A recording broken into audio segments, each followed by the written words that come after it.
My wife and I are moving into this family home. Anyone who doesn't belong here, get out now." When my husband said that, I couldn't help but burst into laughter. "Don't you guys know? My name is Amber. I'm a 27-year-old marketing executive. I've been working for the same company for 5 years since I graduated. I've been given a lot of responsibility now and lead a busy life. Every day is challenging, but I feel a sense of fulfillment. I have another reason to strive harder. That is my boyfriend Ted. He's also my colleague who works at the same office as me and is 1 year my senior. When I joined the company, he became my mentor, and that's how we started to get closer. At first, it was just a typical colleague relationship. Around the time I got used to my work, he started to show signs of being interested in me as a woman and began making advances. Well, maybe he was waiting for me to become independent. The truth is, I was secretly attracted to him.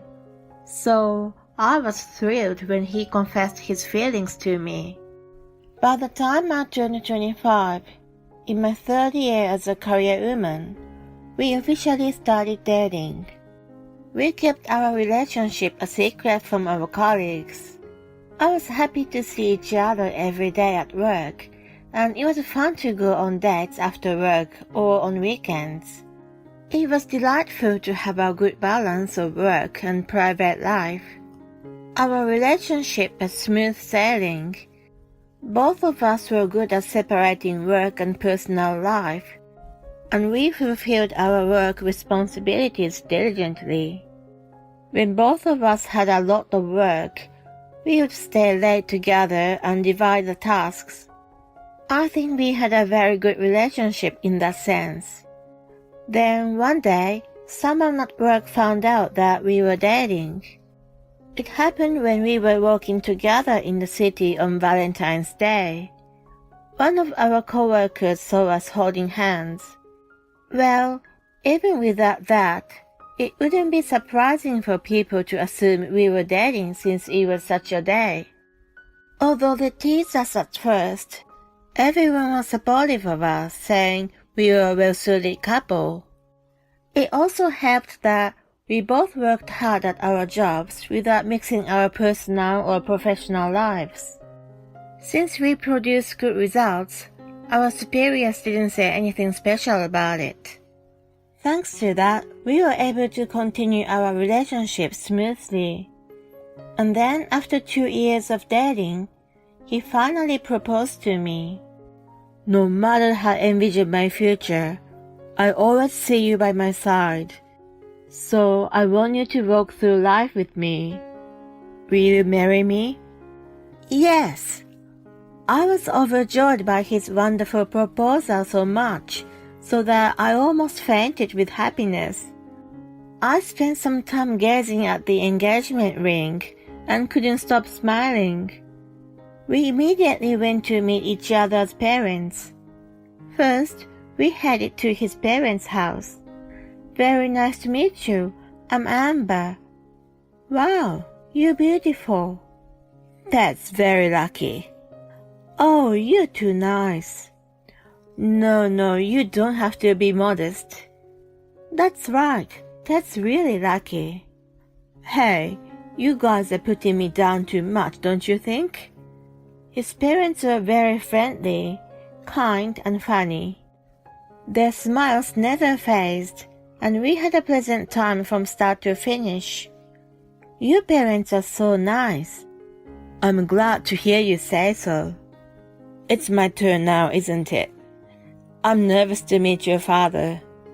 "He's also nice, so you don't need to be nervous." "Yeah, but I still do, you know." "Will he approve of our marriage?" "I've already decided to marry you, so it doesn't matter if he does or doesn't. Besides, he's not the kind of person who would interfere with his daughter's marriage based on his own opinion." "Well, That's good to hear.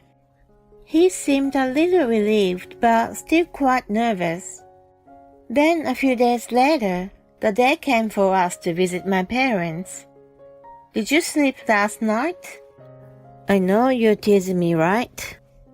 I couldn't sleep much. I knew it. While having that conversation, we walked a few minutes from the nearest station to my parents' house. Welcome, guys. My mom greeted us at the front. It's nice to meet you. I'm Ted, the fiancé of Amber.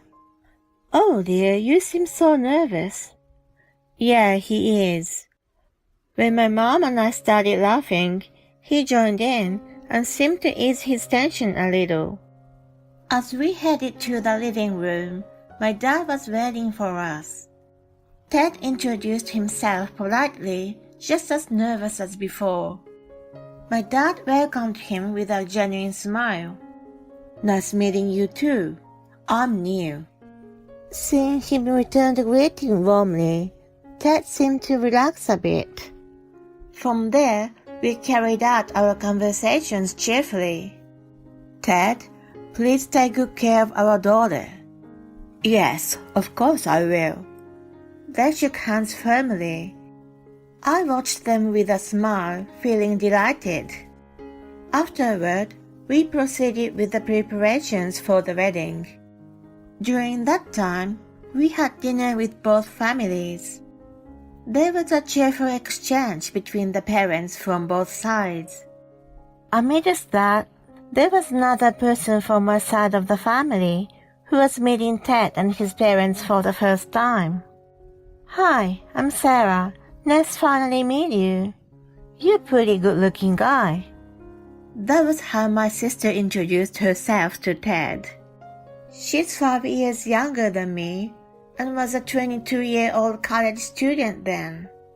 Since she was still in the student mindset, she tended to be a little hyped up. Ted had great people skills, so he easily clicked with her energy. Really? It's the first time someone said that to me. You're good with flattery. You're being too modest. You seem very nice, Ted. You found a great guy, Amber. I know. She had an outgoing personality and a light-hearted attitude. I thought she would have gotten along well with someone like Ted, who was flexible.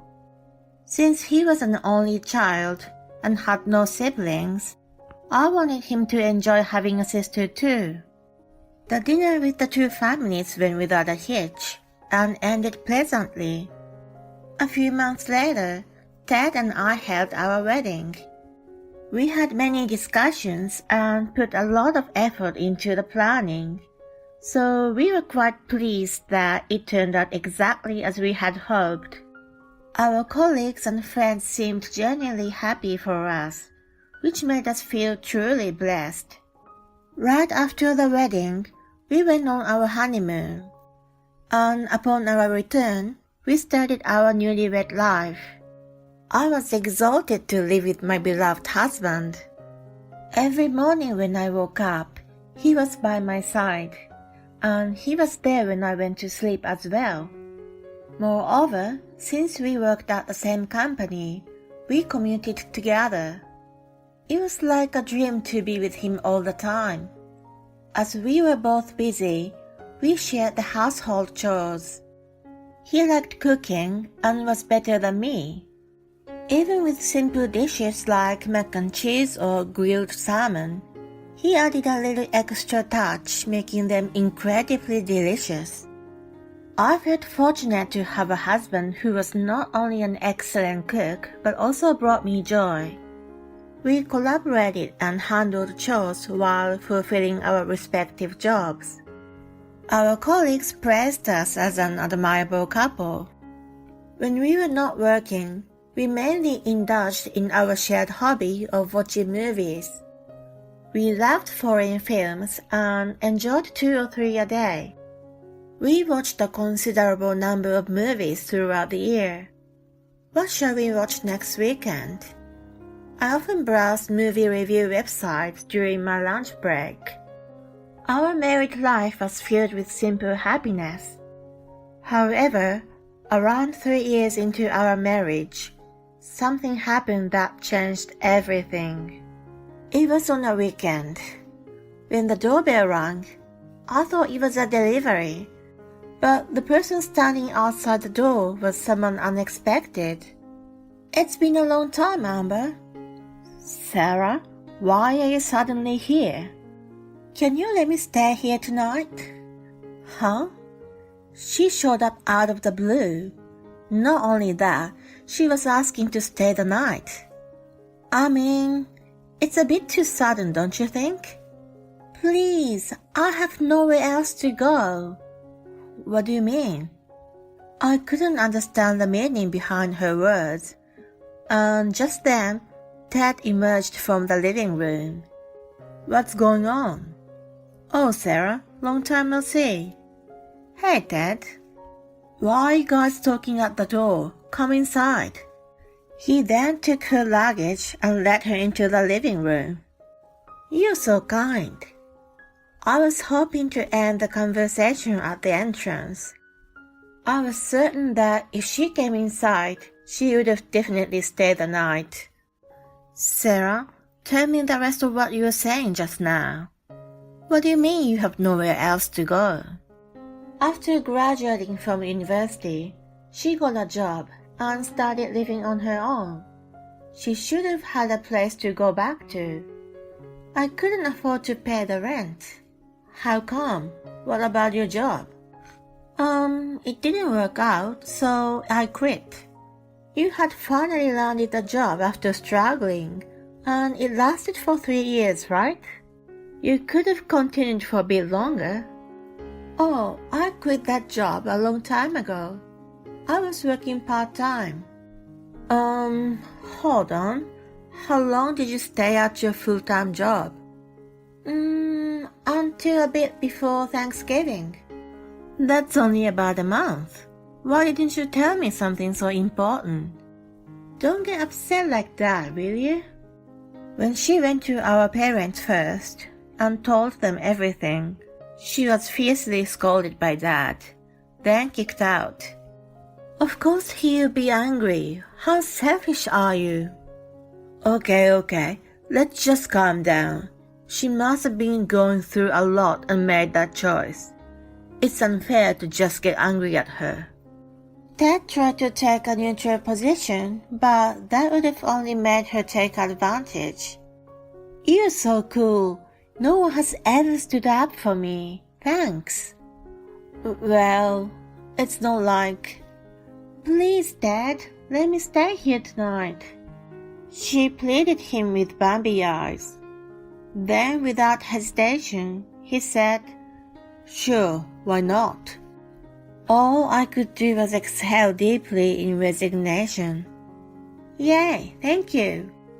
Exhilarated, she went to put her luggage in the guest room without asking. Hon, you're spoiling her. You think so? But we're siblings, so we have to help each other. He didn't seem to grasp my concerns.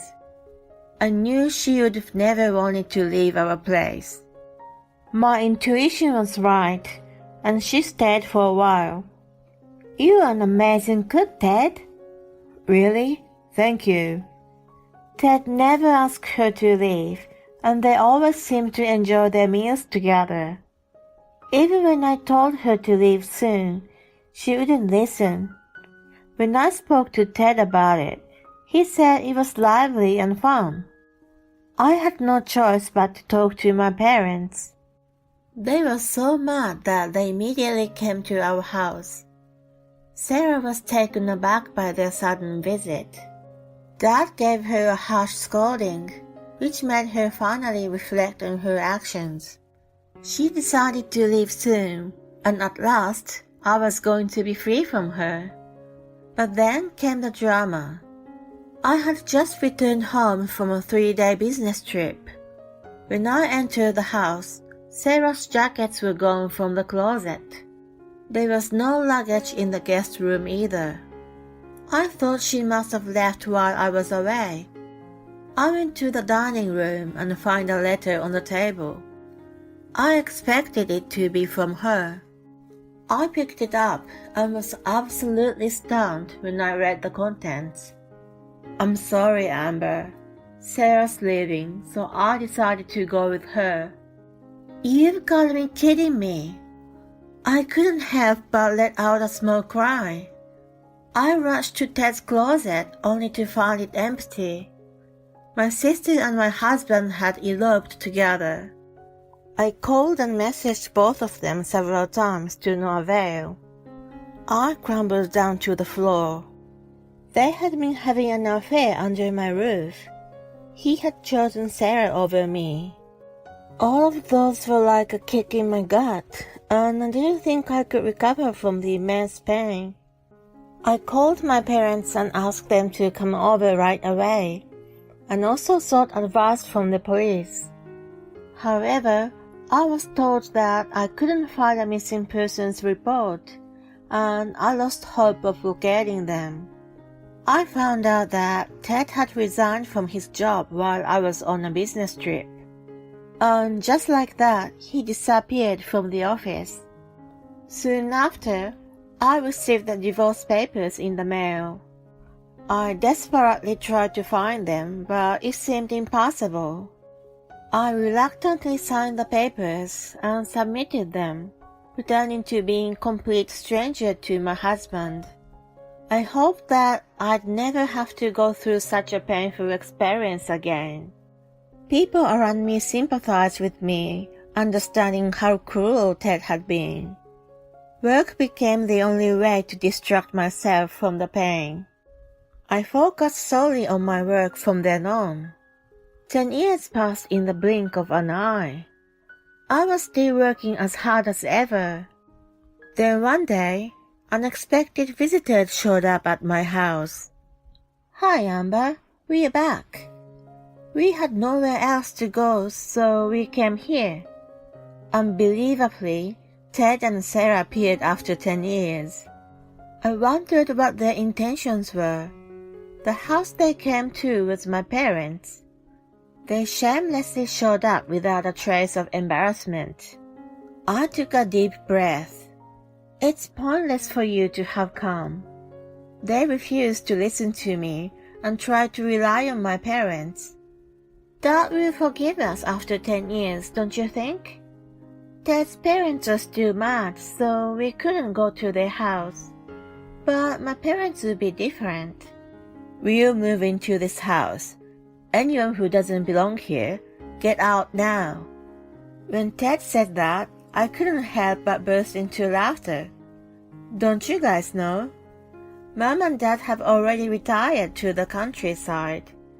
So this house is in my name now." "No way! It's not fair that you live here all by yourself." "Who said I'm alone?" "You're not?" Just then, my current husband emerged from the living room. "Hey guys, I'm her husband. Just to let you know, I'm a police officer." "Police?"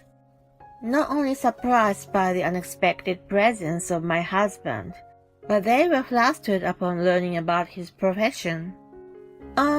I'm happy to see you doing well after all this time." "Right, I'm relieved to see you well." Saying that, the two of them started backing away. "Stop! If you guys want to live here, you can." "Really?" "You're so sweet." It appeared that their simple-minded nature hadn't changed as they paused and delighted in my words.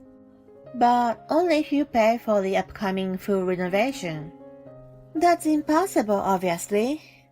"Don't give us a false hope. You two had an affair, left the house on your own, and now you're back, yet you dare to say such a presumptuous things? I have suffered a lot because of your betrayal. I was that bitterness that fueled my determination, and now I've become the VP at the headquarters." "Seriously? You've risen that high?" "I kept working hard after you were gone." "What about you guys? You quit your jobs, eloped, and now you're back. It's because you don't have any money, isn't it? Well, when confronted with the truth, they both hung their heads looking down. After they eloped, they worked part-time to ends meet, but it was getting insufficient. Unable to pay the rent, they were finally evicted from the apartment. I'll hook you up with a job if you want. Are you mocking us again? Enough already. Well then, there's a living job available, but... When I mentioned it, they eagerly took the bait. Really? Come on, tell us more. It appeared they were truly desperate. All right, let me contact them. I made a phone call right away. They want you guys to come now. I'll drive, so let's go. Yes.